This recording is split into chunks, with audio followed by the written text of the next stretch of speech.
రెడ్డి వ్యాఖ్యలపై కేంద్ర మంత్రి కిషన్ రెడ్డి తీవ్రంగా స్పందించారు. నన్ను ఆపేవారు ఇంకా ఈ గడ్డపై పుట్టలేదని ఆయన ఘాటుగా కౌంటర్ ఇచ్చారు. తాటాకు చెప్పులకు భయపడడానికి తను కేసీఆర్ ను కానని స్పష్టం చేశారు. సీఎం మాటలు కోటలు దాటుతున్నాయన్న, చేతులు మాత్రం సచివాలయం దాటడం లేదని విమర్శించారు.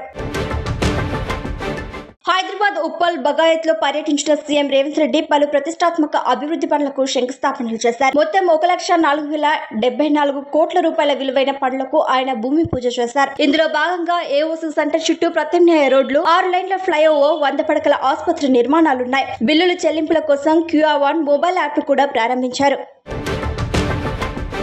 సింగరేణి రామగుండం డివిజన్ 1 CSPలో భారీగా బొగ్గుమయమైందనే ఆరోపణలు వచ్చాయి. ఈ నేపథ్యంలో అక్కడ బొగ్గు నిల్వలను పరిశీలించడానికి వచ్చిన మాజీ మంత్రి హరీష్ రావును పోలీసులు అడ్డుకున్నారు. పోలీసుల చర్యపై ఆయన తీవ్ర ఆగ్రహం వ్యక్తం చేశారు. తన వ్యాఖ్యలకు బలం చేకూరేలా నిజాలు బయటపెట్టకుండా చూసేందుకు ప్రభుత్వం ఇలా అడ్డుకుంటోందని మండిపడ్డారు. బీజేపీ రాష్ట్ర అధ్యక్షుడు రామచంద్రరావు సీఎం రేవంత్ రెడ్డి వ్యాఖ్యలపై తీవ్రంగా స్పందించారు. రైతులకు తగిన పరిహారం ఇవ్వకుండా కోహిడా పండ్ల మార్కెట్ కు శంకుస్థాపన చేయడం సరికాదన్నారు. బీజేపీ కార్యకర్తలు తలుచుకుంటే కాంగ్రెస్ నాయకులు గ్రామాల్లో తిరగలేరని హెచ్చరించారు. కేంద్ర నిధులపై సచివాలయం వద్ద బహిరంగ చర్చకు సిద్ధమని ఆయన సవాల్ విసిరారు. తమిళనాడులో కొత్తగా ఏర్పడిన టీవీకే ప్రభుత్వం కనీసం 3 నెలలైనా కొనసాగుతుందని ప్రజలు చర్చించుకుంటున్నారని డీఎంకే అధినేత స్టాలిన్ అన్నారు. ప్రస్తుతం ఆ రాష్ట్రంలో పరిస్థితులు అత్యంత దారుణంగా మారాయని ఆయన విమర్శించారు. లోక్సభ ఎన్నికల నాటి నుంచే తాము ఎన్నో జాగ్రత్తలు తీసుకుంటున్నట్లు చెప్పారు. ఆయన కూడా 2026 అసెంబ్లీ ఎన్నికల్లో అధికారంలోకి రాలేకపోయామని వెల్లడించారు. నటుడు, దర్శకుడు రాఘవ లారెన్స్ రాజకీయ అరంగేట్రంపై తమిళనాడులో ఊహాగానాలు జోరుగా సాగుతున్నాయి. తిరుచి ఈస్ట్ ఉప ఎన్నికల్లో విజయ్ పార్టీ తరఫున ఆయన పోటీ చేస్తారనే వార్తలొచ్చాయి. ప్రస్తుతం బెంచ్ సినిమా షూటింగ్ లో బిజీగా ఉన్నట్లు లారెన్స్ తెలిపారు. జూన్ 11 ఉదయం 9:30 గంటలకు తన జీవితానికి సంబంధించిన అత్యంత కీలక నిర్ణయాన్ని ప్రకటిస్తానని వెల్లడించారు.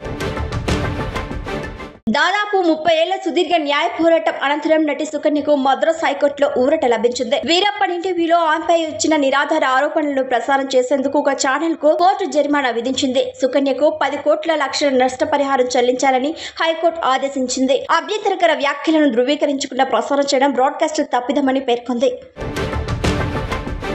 నటిమణులు చేసే బలహీనమైన పాత్రలకు వారిని నిందించడం సరికాదని నటి డింపుల్ హైతి అభిప్రాయపడ్డారు. అలాంటి పాత్రలను సృష్టించే వ్యవస్థ, దర్శక నిర్మాతలదేని, పూర్తి బాధ్యత వారిదే అని ఆమె పేర్కొన్నారు. నటినట్లు తమకొచ్చిన అవకాశాలతోనే ముందుకు సాగుతారని చెప్పారు. హీరోలకు లభించే స్వేచ్ఛ అవకాశాలు హీరోయిన్లకు కూడా రావాలని డింపుల్ హైతి ట్వీట్ చేశారు. రష్యా అధ్యక్షుడు వ్లాదిమిర్ పుతిన్ భారత విదేశాంగ విధానాన్ని ఎంతగానో ప్రశంసించారు. ప్రధాని నరేంద్ర మోదీ నాయకత్వంలో భారత్ తన జాతీయ ప్రయోజనాలకు అనుగుణంగానే నిర్ణయాలు తీసుకుంటోందని పేర్కొన్నారు. ఆకాంక్షలతో భారత్ ను ఒత్తిడికి గురి చేయాలనే ప్రయత్నాలు ఫలించవని స్పష్టం చేశారు. రష్యాతో రక్షణ, వ్యూహాత్మక సంబంధాల విషయంలో భారత్ స్వతంత్ర వైఖరిని కొనసాగిస్తుందని పుతిన్ తెలిపారు. అమెరికా ఇరాన్ యుద్ధం కారణంగానే గల్ఫ్ మిత్ర దేశాల ఆర్థిక వ్యవస్థలు తీవ్రంగా దెబ్బతిన్నాయి. ఈ నష్టాన్ని అంచనా వేయాలని అమెరికా ఆర్థిక మంత్రి అధికారులను ఆదేశించారు. అమెరికా స్తంభింపజేసిన $24 బిలియన్ నిధులను విడుదల చేయాలని ఇరాన్ డిమాండ్ చేస్తోంది. ఇదే సమయంలో గల్ఫ్ దేశాల పునర్నిర్మాణం కోసం ఇరాన్ ఆస్తులను వినియోగించే అవకాశాలను అమెరికా పరిశీలిస్తోంది.